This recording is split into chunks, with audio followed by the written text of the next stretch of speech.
This is the Global Podcast Network, where executives and professionals connect, share, and inspire.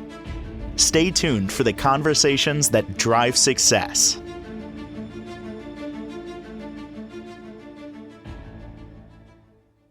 And welcome back, everyone. I hear this a lot. I practice it as much as I can. I don't know if I'm doing it right. You may be doing it too and wondering if you're doing it right. And then above and beyond all of us, does it really make a difference doing this? I'm referring to gratitude, being grateful for those things in your life. And, yes, I'm grateful. I am grateful. Are you really? Do you express it? Do you feel it in your heart? It's been said, once you start practicing gratitude, things change in a very positive way in your life. We're going to talk about that today. She's somebody that counsels people with psychotherapy and also grief. Lots of different things she's got going on there with Fields Fostering Freedom. She is Fiona Mitten. She's back with us. How are you doing today? I'm as good as I'm able to be today. You've shared with us in the past that you've had some challenges in your life. You have some ongoing health challenges as well. And I truly appreciate your transparency on all of that. How do you stay positive? How do you stay in that mode of gratitude? Well, that's actually why I chose the topic today, because last week I was in and out of my wheelchair. Like one day I could walk, next day I couldn't, one day, so it's been back and forth quite a bit. And then about 4 days ago, I ended up in my chair full time, and I'm not able to, I can stand, but I'm not able to move my feet. So things are a little out of sorts these days. All is well, right? I can still go out and, like, I Uber part-time just because I miss trucking. And so I have my friends take me to my car in my wheelchair. I pivot into my car because I have hand controls, which is awesome. They take my wheelchair back upstairs, and I go out and do what I want to do. And then I phone somebody, hey, can you meet me downstairs? Bring my wheelchair, hop back out of my car in my wheelchair, come home. So I guess that's a very simple way to explain how I stay as positive as I do, because all the things that I do to help clients, I do either here at home or on the computer. So it's easy to, be in my chair and get around, do what I need to do. And I have home care twice or 3 times a day that comes in and does all the things for me so I can do all the things for other people. So that's where my gratitude comes from. I have access to a society where I have amazing group of people around me, and I have services that do all the things I'm not able to do, or the things that take away from helping my clients. Because now if I get really exhausted with my body, it takes away from the things I can do for other people. However, I have people to help me with that stuff, so I can still do all the things that I love to do in my life. And that's a lot of how I stay grateful. When I first got sick, this is going to be an awful example, but it's what I had to do. Now I get to do things, but back in the day when I first got sick, I didn't understand. And so I would stop in my truck at the children's hospital, and I would go inside that children's hospital, and I would look at those little people, and I'd be like, oh my, I have nothing to complain about. Nothing. And because some of those little people are going to get out of there and live beautiful, happy lives. And some of those little people are not going to get out of there. And so I had to realize that I'd been gifted at that point 32 to 35 years of life, and that I really had nothing. I had nothing. No matter how awful my day was, it was not as awful as theirs. And they don't even pay attention. Kids are amazing. They could be dying and they don't have a clue, and they don't care. Even if they know, they don't care. They're like, they just live every moment for the moment. And that is how I live my life now. Every moment for the moment, because every moment is different. Well, okay, there's something else there and that was a game changer. All of this is a game changer for me. Gratitude, living in the moment. Somebody appeared in my life 5 years ago. And I think for this one, for a number of reasons, we're not really connected anymore, but it was people in your life for a season or a reason. I think the reason was she said to me, why don't you ever live in the moment? You're living in the past, you're living in the future, you're not living in the now. I didn't even know what that meant until I thought about it. Months went by, kind of processed it. And then as time went on, I realized that does make a difference where just now, like if you take this second right here and slice it, what's wrong? Slice it right here. That's the second right here, right there. What's wrong? If we start thinking to the future, which by the way, I don't know about you, but I'm not clairvoyant, psychic. I don't know what's going to happen in the future. Is anybody with full certainty? I don't think so. And the past, if you dwell on the past, it can bring depression and a lot of other things. Not that you forget the past, but you don't let it marinate on your mind. And it sounds like that's what you're doing. You're living in the moment, in the now. I use the line, be where your hands are all the time. Be where your hands are. Wow. If you live where your hands are, you got no choice. And the amazing that like when you really bring this down to its lowest common denominator, there's not one statement in this conversation we will have, not one thought, not one feeling, whoever listens to it, none of this will ever happen exactly the same way ever again in eternity. Ever. So when I look at things that way, I'm like, oh, well, I should pay attention to this because it'll never happen again. Ever. That's an interesting way to look at it. At the other side of things, there is, situations we go through. So maybe that's a good thing that things won't, transpire the way they did. But I guess it all comes down to being grateful that we've gone through what we've gone through because that has given us the insight and maybe the courage and the realization of we got some good stuff going on here, whether you want to deny it or accept it or not. What do you do, Fiona, on a regular basis to practice gratitude? Is there anything that you got going on? I Well, I have a whole bunch of people that send me their gratitude list every day, which is wonderful because that's what I ask them to do. And so I get gratitude out of reading their gratitude lists. And I find myself, see, gratitude is not a feeling, gratitude is an action, Hmm. right? So when I get up and I'm able to get up, my home care is here and they help me get out of bed and all that stuff. And so I'm grateful that I get to brush my own teeth because there's the time. Sometimes I don't get to. So I mean, and those are very trivial things. I mean, they're trivial to me because it can be anything at any time. And I'm grateful when I go places and they don't have handicap buttons and my friend can push the button and I can get in and out of stuff on my own. I'm grateful that I have the ability to advocate for myself, advocate for my friends. I could add that to my business because my mother raised a child that the squeaky wheel gets the grease. And that's really just advocating um, incessantly, right, for people and myself nonstop because people don't hear. And people with legs don't think about things for people without legs. So I'm always grateful when I go someplace and I'm like, oh, like it's all set up. This is fantastic. And it's rare, but when I find them, it's fantastic. And I point it out. I always tell people when they've done something right, that is awesome. Every disabled person, we're very grateful that that now bank cards have Braille on them, right? The bathrooms have Braille on them, that places have less background noise for deaf people because that's really annoying when they have too much background music and stuff. So every disability has its own annoyances.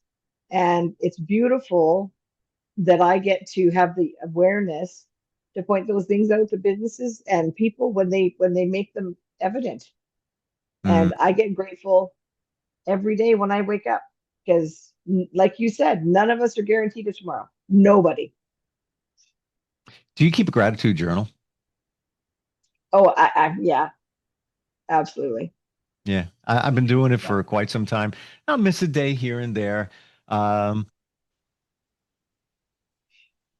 I'm grateful for everything, but sometimes when I'm writing in it, I just put three things, and it's Actually bought it on Amazon, $8. They have one for like 25. This is the knockoff. It's just as good. And it gives you the feels to fill out. So it's, three things you're grateful for. What would make today great? And also an affirmation, I am, and three things. And then if you want later in the evening, what were your acts of kindness? What would have made today better? But there are some times I'll do it in the morning and I'll be thinking like, what am I grateful for? And I'm trying to, I want to go a little bit deeper. And sometimes it could be as simple as a cup of coffee when you think about it, but the detail, it's not just a cup of coffee. It's I'm grateful to the people who grew the coffee beans, the barista, the packaging, the way it makes me feel. For $3.36, it's my little, give to me, let's like, do I need coffee? I'm decaf. I don't need the caffeine, but I'm grateful because it's a little give back to me that, my little gift of the day. Um, when you start looking deeper into gratitude, there's so many things that you can be grateful for, right? Everything. You can be grateful for absolutely everything. I'm on here with you. I get you every Friday, which is phenomenal. I have lights and power in my home. I have I have a computer to talk on. I mean, those things are things today I look at. They're just made our world so much broader. I mean, when I was a kid, we lived on a farm and we had party lines, right? Like you could pick up and listen to what the neighbors were doing. And then everybody wonders, because you always hear that in small towns, how come everybody knows everybody's business? Well, because we all had party lines. We could listen to the neighbor. Of course, you're gonna, have information you shouldn't probably have, but how far we've come, how far we have come, right? 100 years ago, women had babies in fields while they were still out, like working. And today they have specialized parking for babies with women with babies. Like when you really bring down how far we've come as a society, we almost are now spoiled. So I need to bring down gratitude into very small fragments because the reality is we are overloaded by things that we could be grateful for. And now we just take advantage of it. Mm, We don't actually think about, we don't take it down to that, like you with your cup of coffee, like who grew the beans, how they get shipped here, how much did they cost, who got paid, how much did that cost, yeah. right? Like all those, like we are so spoiled in today's society that we just think that all this is just here. It's not just here. People have gone to school for. I picked up a guy in my car yesterday. He's a chemist and he's going back to the University of Alberta to do some research. And I was just so beside myself. I'm like, this is so perfect. I said, you're a scientist and I'm a science project. Ah. Like, what a mixture. I'm like, this is fantastic. Yeah, right. So I find joy and gratitude in every moment of my life. I don't want another choice. I Fiona, have other choices, but I don't want them. did you realize when you started going deeper into gratitude that you realize that you don't need a lot? When we're just going through life, yeah, I need the car, I need this, I need that. That's gonna be great. When you start practicing gratitude, it kind of reels you in where you could say, I'm good with a simple little home. I don't need a lot of square footage. I just, need love and happiness. That's all I need. Great to have this other stuff. I'm grateful for it. I'm grateful for even the little things. But have you felt that? Oh, absolutely. Because the reality is not we have an abundance of stuff we don't need. So when my parents passed away and my husband passed away, I had so much stuff because everybody had stuff. Yep. Oh, Yep. and so I didn't just have my stuff. I had four people's stuff. And it's taken me years to get through all that stuff. What's important, what's not important, what goes down the line to my nephew and my great nephew, what goes to my sister, what goes to family, like what goes in the trash, which is awful. But I can remember downsizing my parents from their home, like from the acreage to their smaller plot of land, to that when they went into the home, when they went into the hospital. Like, we live our entire lives building stuff up to collect stuff, to look a certain way, to feel a certain way, to come across a certain way. Mm. And in the end, it all just gets stripped away one box at a time, right? And I mean, that's a huge revelation, that we live our entire lifetimes collecting things that in the end just goes away. I'm right there with you. I sold a house 3 years ago.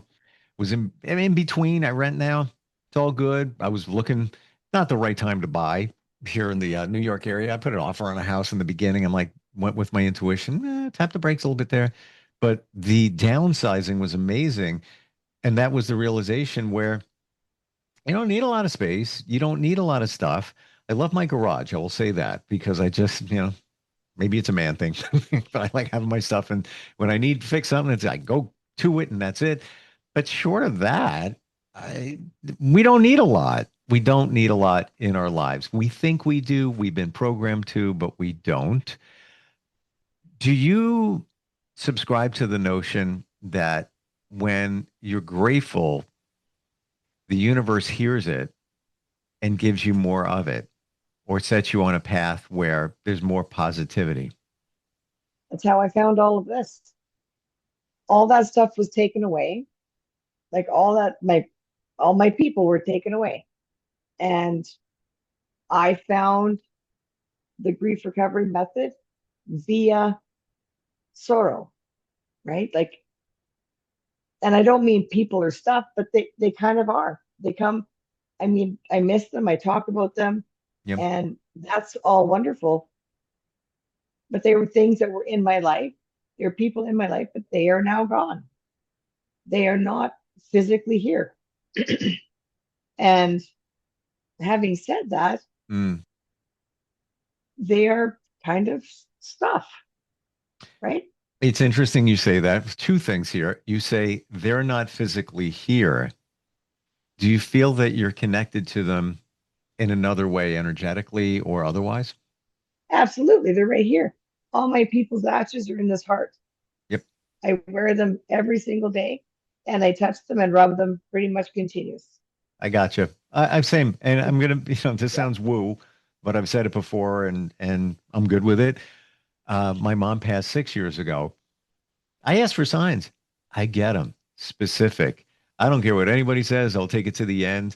You can't, the last one of my favorites was, I was like, Mom, it's been a while. You haven't sent me a sign. Show me something. What do you got there? And I get a new modem in this office right underneath this desk. They come in, the cable company puts it in, flip it over so I can type in the password for the devices and everything. And the password's up on the wall. It's 4 digits dash Rose dash 2 digits. Rose, my mom's name.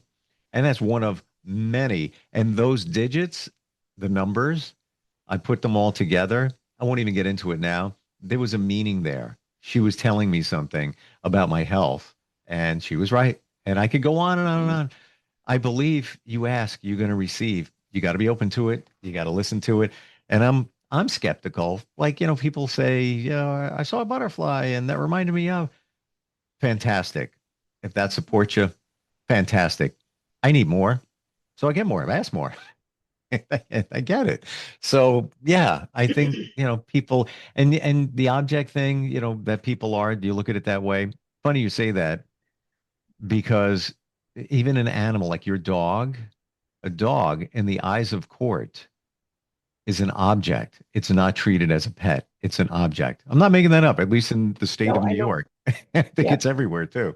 If there's concerns with an animal, who does it belong to? It's an object. It's a possession. It's not a animal. So it's interesting you said that. In the law, a lot of it's looked that way. Um, what's your advice to anybody when it comes to gratitude? Maybe they're hearing this and like, yeah, maybe I should be doing something. What would you want them to know?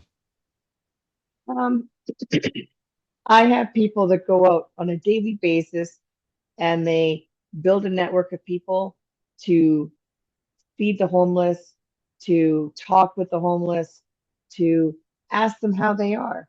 Um, Take them bottles of water when it's hot outside. Take them warm gloves and heaters when it's cold outside. Mm. Offer them a warm bowl of soup or a cup of coffee to keep their hands warm. Put your gratitude, instead of talking about it, put it into action and become that person. Become a person of gratitude, not a sit talker of gratitude.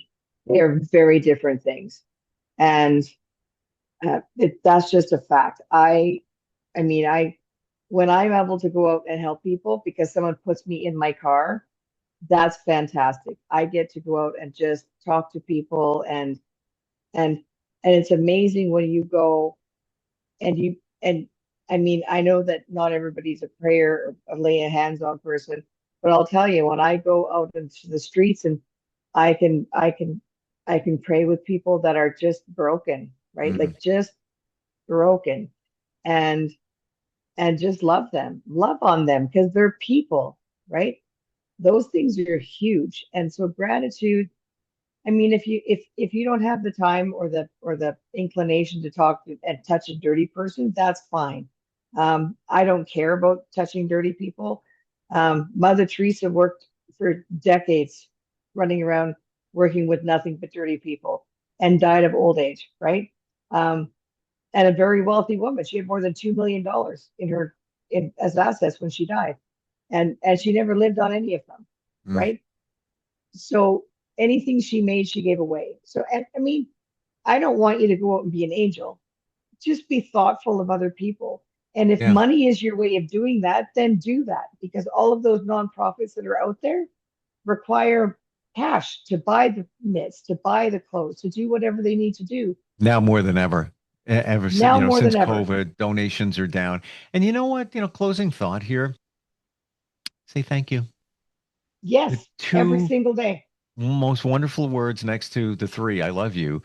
I return emails, texts, almost always with those words. And I don't try to just stuff those words in. If you look at it and are intentional and just, kind of look at it for face value in that your communication, there's always something to thank somebody for. It's amazing when you think about it, right? And to say you're welcome. Yeah. People forget you're welcome a lot, Yeah. right? And I always sign mine blessings. Like my emails are always blessings. So because we live a life of being blessed and just kind of don't realize that that's what it is. Mm. We don't Yeah. realize how blessed we are. Nope. Yeah. And you may be falling on hard times, maybe adversity. It We can't walk in everybody's shoes, but we've all been there. It's called life, ups and downs. I mean, there's been times in my life where our friends say, "How are you getting through this? How do you even do this?" I'm like, "I don't know. Maybe it's the gratitude thing. I don't know." Um, Thank you for all your insight today and your transparency in your journey. How does somebody connect with you, Fiona? You You offer so can much from grieving and coaching and so much more. How do we do that? you can reach me at info@fffreedom.online, and or you can go to my website at fffreedom.online, and I can be reached either way. Or on Psychology Today under Fiona Mitten. Like I could be reached pretty much. You can Google Fiona Mitten. There's many ways to access me. Just like the mitten sounds is how it's spelled, and what does mitten do? It provides warmth, and that's what you provide. And I'm going to say again, thank you for today. I really appreciate it, and we'll catch up next week. Okay? Absolutely. Have a beautiful week and have a happy men's group. Thank you. It was there You're last night. welcome. All right, we'll be right back. This is the Global Podcast Network, where executives and professionals connect, share, and inspire. Stay tuned for the conversations that drive success.